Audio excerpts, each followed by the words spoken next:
Hello, কি অবস্থা সবার?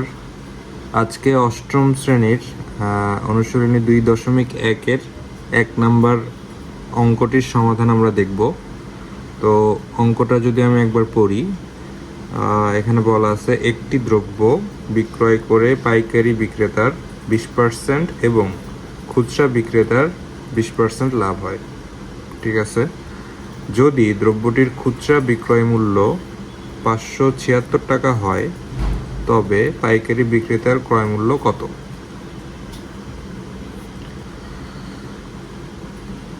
তো এখানে মেইনলি চাওয়া হয়েছে পাইকারি বিক্রেতার ক্রয় মূল্য কত। ঠিক আছে, তো এই জিনিসটা আমরা সবার শেষে বের করব। তার আগে আমরা খুচরা বিক্রেতার কি হচ্ছে, হ্যাঁ, সেই জিনিসটা বের করার চেষ্টা করব। ঠিক আছে, তো আমি লিখব যে খুচরা বিক্রেতার ক্ষেত্রে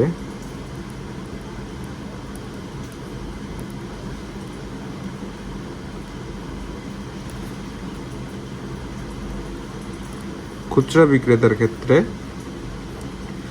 বিক্রেতার কি হয়?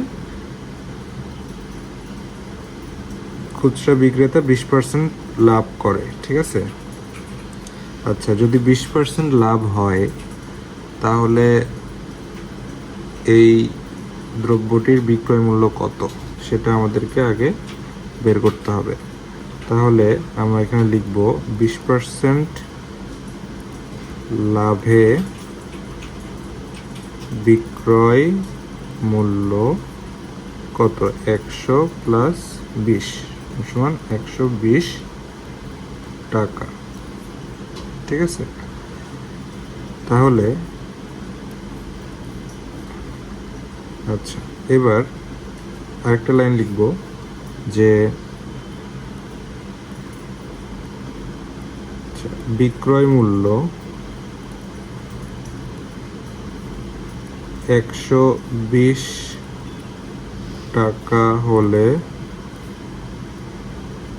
ক্রয় মূল্য কত? 100 টাকা, তাই না? তাহলে অতএব বিক্রয় মূল্য 1 টাকা হলে ক্রয় মূল্য 100/120 টাকা। অতএব এখানে দেওয়া আছে যদি দ্রব্যটির খুচরা বিক্রয় মূল্য 576 টাকা হয়। ঠিক আছে, তাহলে আমরা এখন যদি বিক্রয় মূল্য 576 টাকা হলে ক্রয় মূল্য কত হবে? 100 গুণ 576/120 টাকা সমান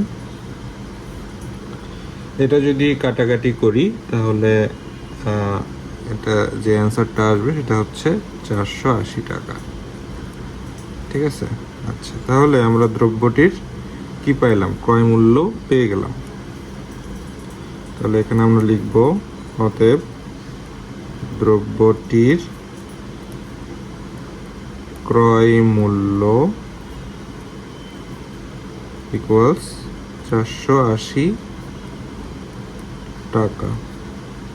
আচ্ছা, এইবার খুচরা বিক্রেতার ক্ষেত্রে আমরা ক্রয় মূল্যটা বের করে ফেললাম, অর্থাৎ 480 টাকা দিয়ে খুচরা বিক্রেতা দ্রব্যটা ক্রয় করছে। কার কাছে ক্রয় করছে?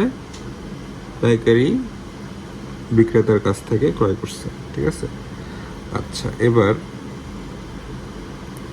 পাইকারি বিক্রেতার ক্ষেত্রে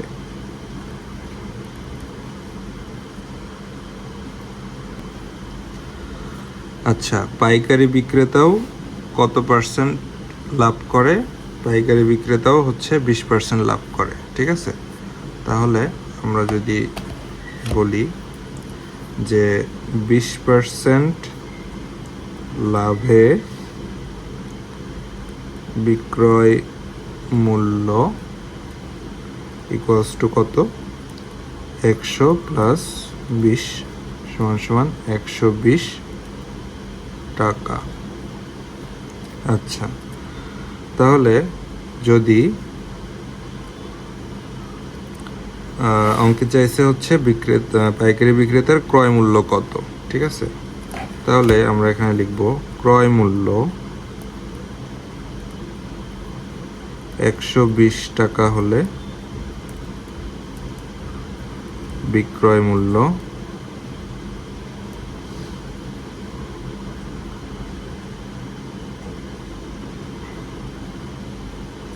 সরি, এটা একটু ভুল হয়েছে, লাইনটা কেটে দিই। এখানে আমরা লিখব বিক্রয় মূল্য 120 টাকা হলে ক্রয় মূল্য 100 টাকা। অতএব বিক্রয় মূল্য 1 টাকা হলে ক্রয় মূল্য 100 ডিভাইডেড বাই 120 টাকা। অতএব বিক্রয় মূল্য, এই যে আমরা বিক্রয় মূল্য কত হবে, 480 টাকা হলে, তাই না? তার মানে পাইকারি বিক্রেতা যে দামে বিক্রয় করে, খুচরা বিক্রেতা সেই দামে ক্রয় করে। তার মানে খুচরা বিক্রেতার ক্রয় মূল্যটাই পাইকারি বিক্রেতার বিক্রয় মূল্য, ঠিক আছে। তাহলে বিক্রয় মূল্য 480 টাকা হলে ক্রয় মূল্য ইকুয়ালস টু 100 গুণ 480 ডিভাইডেড বাই 120 টাকা সমান সমান, এটা যদি আমরা কাটাকাটি করি তাহলে অ্যান্সার আসবে হচ্ছে 400 টাকা।